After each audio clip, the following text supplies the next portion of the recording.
Hello and welcome. Here's what's happening right now. Canada in Donald Trump's crosshairs. Those are our values, and we will continue to pursue them regardless. The latest escalation from the U.S. president and how Ottawa is responding. He is a modern-day El Chapo. He is the modern-day Pablo Escobar. How the manhunt for a former Olympian turned alleged drug lord came to an end.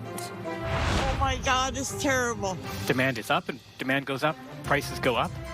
Plus, breaking down the bitter cost of the bone-chilling cold and how long the deep freeze will last.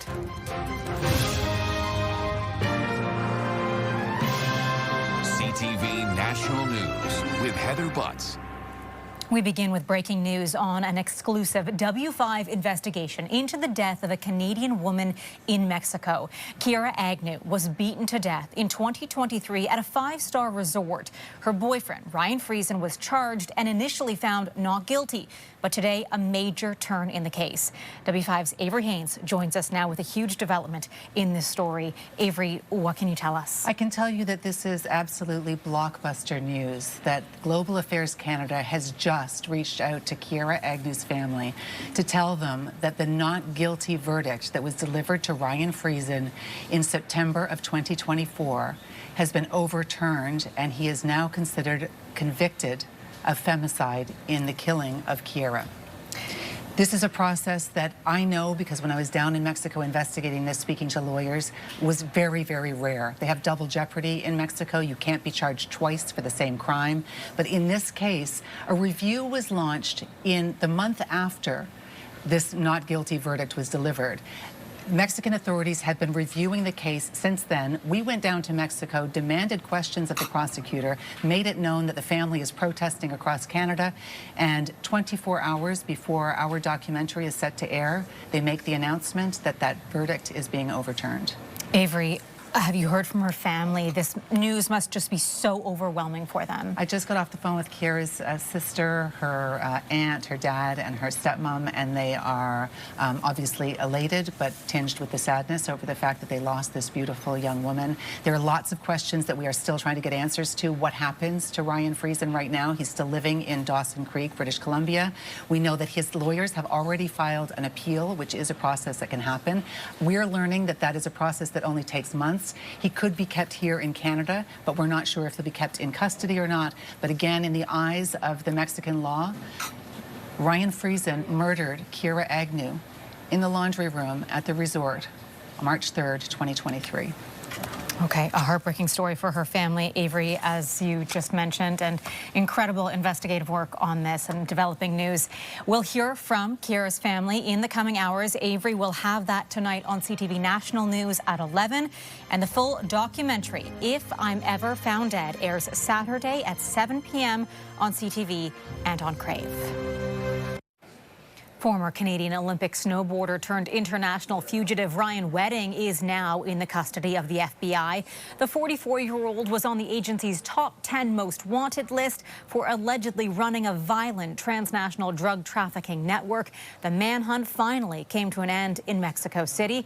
CTV's Kamal Karmali now on Wedding's arrest and the crimes he stands accused of. Kamal. Heather, there's still questions on how Ryan Wedding was arrested, whether he turned himself in or someone turned on him. This is a moment more than a decade in the making. Former Canadian Olympian Ryan Wedding in handcuffs, surrounded by police, brought to U.S. soil to face a litany of charges. The 44-year-old from Thunder Bay, Ontario, arrested last night in Mexico City. A Mexican official saying today a Canadian voluntarily surrendered at the U.S. Embassy. This is what a united front looks like. It marks the end of a manhunt spanning an entire continent and coordination between police in 3 countries. Here we are today, bringing him to justice for trafficking hundreds of kilos of cocaine and also for the murder of innocent civilians. Wedding was first wanted by the RCMP in 2015. After fleeing Canada, he allegedly began building a multi-billion-dollar drug smuggling empire, trafficking tons of cocaine to the U.S. and Canada each year. Last year, finding himself on the FBI's 10 most wanted list after being accused of orchestrating the murder of a federal witness who was set to testify against him. He allegedly ordered a hit on a home in Caledon, Ontario, that mistakenly resulted in the killing of an innocent family. The Bureau offering a $15 million reward for his capture, the heat ramping up in November when RCMP arrested several of his associates in Canada and Mexican authorities seized millions of dollars of his assets. You're going to find a lot more other individuals who are going to come forward and say, listen, I'd rather give you the information. I'll tell you, I'll testify.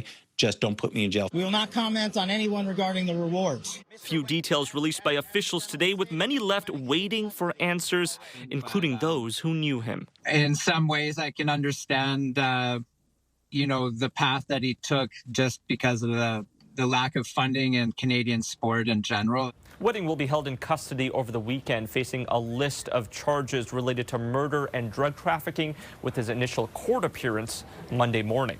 Heather. Kamal Kramali in Toronto. Thank you. Prime Minister Mark Carney wrapped up a two-day Liberal cabinet retreat in Quebec this afternoon after a momentous week on the world stage and what has amounted to a cold war of words with U.S. President Donald Trump. CTV's Abigail Beeman is in Quebec City. Abigail, this back and forth between Mark Carney and Donald Trump continues to escalate. What are you hearing now? Well, I can tell you that we're hearing absolutely nothing from the Prime Minister. A scheduled news conference with him was canceled at the very last minute as reporters were already in line to ask him questions. They brought out the Finance Minister instead. Mark Carney has not taken questions from reporters since Sunday. That was before his speech in Davos that you referenced, before the American's president's response to it, and before these 2 days of meetings. Now, one of the things that the Finance Minister was asked about were comments by the U.S. Treasury Secretary about Alberta separatism, saying that Alberta would be a natural partner for the United States. Have a listen to the response. Thanks, but no thanks. We will do our own things, and we will be able to develop our resources with Albertans, with Canadians, and that's something that will remind him next time I see him. There are a host of things the Prime Minister's office has just been radio silent on, and that includes how Canada found out that the American president is rescinding his invitation to his Board of Peace, as well as the latest post from the president that talks about Canada not wanting to be part of the Golden Dome over Greenland and instead choosing to do business with China, which will, quote, eat them up within the first year. Now, ministers walked by us this afternoon without answering questions about the president's comments around NATO's contribution to Afghanistan as well, suggesting that NATO members did little to contribute on the front lines. And those ministers who walked by us included the Minister of National Defense and the Veterans Affairs Minister. The Prime Minister's office tells us that they will issue a statement in response to that shortly. But overall, an abrupt departure here from Prime Minister Mark Carney, who will be back in Parliament next week. Parliament resumes in Ottawa Monday as this retreat of 2 days of meetings talking about affordability and really the government's agenda going forward in the new year wraps up here in Quebec City, and we'll see everybody back in Ottawa on Monday. Heather? Certainly a lot more questions to come. Abigail, thank you. CTV's Abigail Beeman in Quebec City. Thank you. All right, let's bring in CTV's chief political correspondent, Vashi Kapelos, for more on this. Vashi, the Prime Minister appears to have taken a harder line against the U.S. president this week than in previous months. So why is that, and what is the impact? Hey, Heather. Yeah, it feels very complicated, right? In the moment when that speech was delivered in Davos, from what I understand from talking to as many people as I can involved in the process, part of it was the room, the audience, right? The number of world leaders who would be there to hear those remarks and create a bigger impact for them. The other part of it, of course, was the moment. At the time, we had Donald Trump, threatening the sovereignty of Greenland vis-a-vis Denmark and the whole idea of NATO. And it felt like, from what I'm told, the place to and the time to make those remarks. But the impact we are seeing is growing by the day. At first, Donald Trump seemed to have kind of a muted impact, and even to us talking to China, and now that has escalated. His delegates have escalated their threats as well, and it grounds this whole thing in the very, the reality really, Heather, that we are facing a renegotiation of CUSMA, which still covers 85% of the trade that we are doing with the United States, and is the key reason that our economy remains as resilient as it does, not across the board, but as much as possible. If that goes, the impact will be monumental, and the risk of that happening, you can see, has perhaps escalated a tiny bit this week. Okay, Vashi, thank you as always for your insight. With Arctic security front and center, Canada's role in the North is being scrutinized by allies and adversaries alike. CTV News is in the Northwest Territories tonight, and that is where we find CTV's Heather Wright with more on what Canadian troops are doing there. Heather. Well, we are here with Joint Task Force North in Yellowknife, some of the members of the Canadian Armed Forces deployed up here in the north. And with so much attention on the Arctic and Arctic security, we know that protecting Canada's Arctic is not just having radar systems or having military bases, it's also having a presence. And so that's what these members are doing today. They're out on the snowmobile, they're doing training exercises, part of this ongoing deployment in the north, and it's also getting used to living and working and serving in these harsh conditions. It's minus 30 right now, minus 40 with the wind chill, and that's something that these troops, that these Canadian Armed Forces members have to deal with every single day as they are out here serving in the Arctic and having a presence here in Yellowknife and beyond. Visibility, presence, definitely one, our powerful mission here, and we're covering like 40% of Canada's landmass, 75% of its coastline, and through 4 time zones. The federal government has committed to spending billions of dollars more on the armed forces, and that includes money for up here in the Arctic. And even earlier this week, Prime Minister Mark Carney said a key part of solving the crisis in Greenland includes beefing up Arctic security. Heather. CTV's Heather Wright in Yellowknife. A day after Canadian veterans took exception to Donald Trump downplaying NATO's role in Afghanistan, today the British response followed. Prince Harry weighed in with a statement saying, "I served there, I made lifelong friends there, and I lost friends there. Those sacrifices deserve to be spoken about truthfully and with respect." Prince Harry was deployed twice to Afghanistan in his 10-year military career. British Prime Minister Keir Starmer also lashed out. I consider President Trump's remarks to be insulting and frankly appalling. Starmer is demanding an apology from Trump. Like Canada, the UK had a major role in the Afghanistan mission. 457 British troops lost their lives in the conflict. The young Canadian backpacker who was found dead on an Australian beach earlier this week was likely not directly killed by a pack of wild dogs, according to an autopsy. The local coroner's office says a preliminary assessment on the body of 19-year-old Piper James suggests the death was caused by drowning. While her body was surrounded by dingoes when it was discovered, they do not appear to be the cause of death. The coroner also says there is no evidence another person was involved. Still ahead, from frozen pipes to heating your home, the rising price of plummeting temperatures.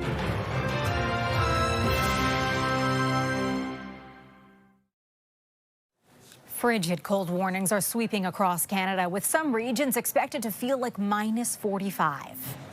This cold weather does bring an elevated risk of house fires and carbon monoxide issues. In Saskatoon, where wind chill values are expected to sink to minus 45, emergency crews are warning about hazards that come with space heaters and fuel-burning appliances, which can spark fires and trigger dangerous carbon monoxide levels. Moving east, Manitoba, Ontario, and parts of Quebec are also enduring the bone-chilling cold. An Arctic air mass is hovering over central Canada, with temperatures dipping below minus 40 with the wind chill in Toronto. Outreach teams have been activated to encourage people to seek shelter indoors. While in Quebec, people are being warned to keep an eye out for signs of frostbite. And the East Coast is also feeling the deep freeze. Warnings suggest people dress in layers. The bitterly cold temperatures are expected to last through the weekend. This cold weather is gripping millions of Canadians. And as the temperatures plummet, the cost of keeping warm is going up. CTV's Adrian Gabriel now on how energy prices and the cold are combining for a 1-2 punch. Adrian. Heather, I can confirm that the big chill is on here in Toronto. Same can be said for most of central and eastern Canada. And with the added demand to try and stay warm, well, it's coming at a higher cost for those trying to heat their homes. An Arctic air mass is siphoning the spirit of some Canadians. Oh my God, it's terrible. It's absolutely terrible. I stay home most of the time.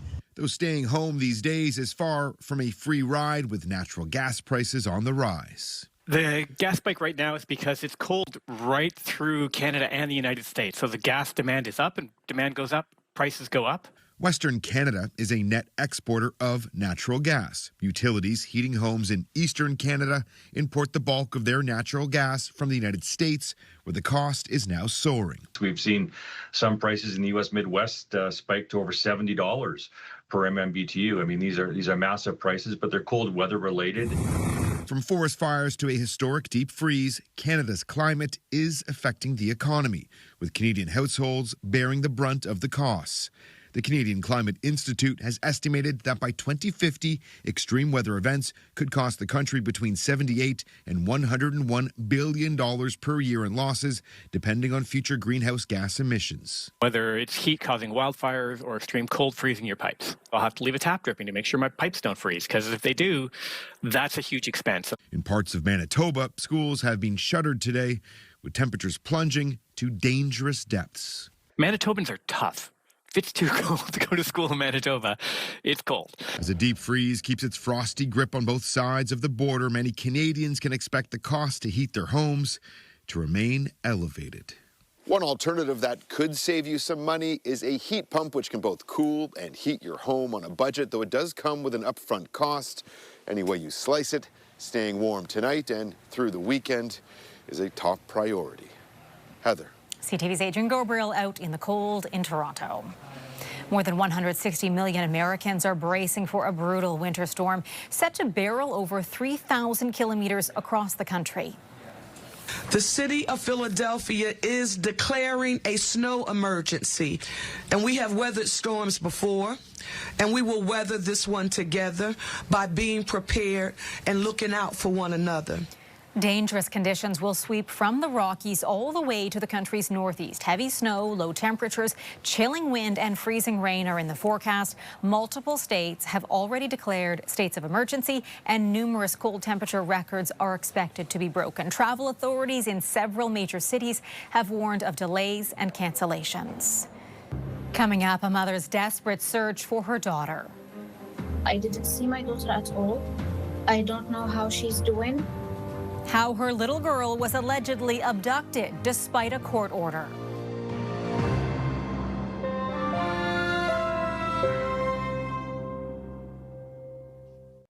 A Newfoundland mother is in Egypt tonight, desperately searching for her 5-year-old daughter. Police say the girl's father abducted Tamara and took her out of the country. Tamara's mother hasn't seen the girl since September of last year. CTV's Garrett Berry has been following the story and has more on the search for us. Garrett. Heather, it has been 1 month now since Marbuhi received an Egyptian court order granting her custody of her daughter, but still the mother and her lawyers have not been able to locate 5-year-old Tamara. It's deeply painful for me. It's been 4 months now. I didn't see my daughter at all. I don't know how she's doing, what he's telling her. I'm stressed all the time. September 26th was the last time Marbuhi saw her 5-year-old daughter, despite a Canadian civil court order that forbid either parent from taking the little girl away from St. John's. Police say Ahmed El Gamal illegally took the girl to the airport and left the country. She was just asking for the bare minimum protection, and it was granted. However, it cannot be enforced. So it begs the question, what is the point of this? It's similar to peace bonds in some sense, where you have a piece of paper, but what is the point of the paper if there's no action? Marbuhi's lawyer says Egyptian law is clear. The girl should be returned to her regular home. The law also stipulates anyone found to be aiding the father in escaping from police or court orders could find themselves in legal trouble. She's also had contact with his family in Kuwait and also in Newfoundland, who have not assisted either. They haven't given any information that will assist in us finding Tamara and Ahmed. However, they are in contact with Ahmed. Marbuhi's lawyers believe an Interpol red notice would spark increased policing efforts in Egypt towards finding the man and her child. Police here in Newfoundland and Labrador say they have started that process. They also maintain their own investigation is still underway. Heather. Garrett, thank you.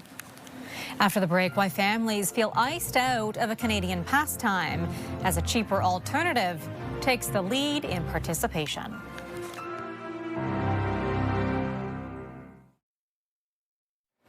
Canada has, for decades, been known as a hockey-crazed nation, a rite of passage for young kids growing up playing the sport. But new numbers confirm many more Canadian children are now scoring goals on the field, not on the ice. CTV's Andrew Johnson is looking into the ascent of soccer. Andrew, what are we learning?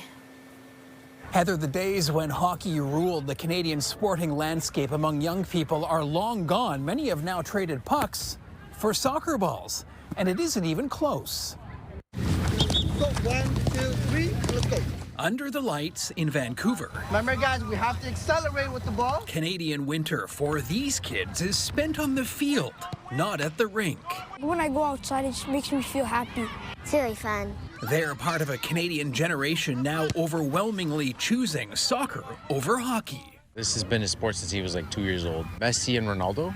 And so those were the two guys that he looked up to, and it's just something that came naturally to him. According to a new report by Canadian Tire Jumpstart Charities, half of young Canadians play soccer, making it the most widely played youth sport in the country, more than twice the number who play hockey. I think it's so accessible.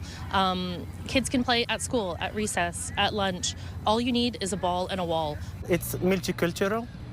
You don't need to speak to get a, friendship. You just have to play soccer. Yes, The popularity of soccer also comes down to cost. The report says families spent 4 times more to put a child in hockey. This keeps them off of video games, which I feel is way more expensive. Like hockey, the report confirms soccer is attracting more boys than girls. A stat Sloan Rodriguez is experiencing firsthand. What's it like being the only girl on a boys' team? It feels a bit awkward. What hasn't changed is the positive power of sport. 96% of families say they believe it improves their children's physical health. 93% point to mental health benefits. Now that's a win. Heather? It sure is. Andrew, thank you. And as the craze for soccer surges, the countdown continues to the 2026 FIFA World Cup. You can catch all the action live on TSN and CTV starting June 11th. That is our newscast for this Friday. I will be back with CTV National News at 11. I hope you can join us for ongoing coverage of Canada's top stories. Tune into CTV News Channel. I'm Heather Butts. Thanks for watching.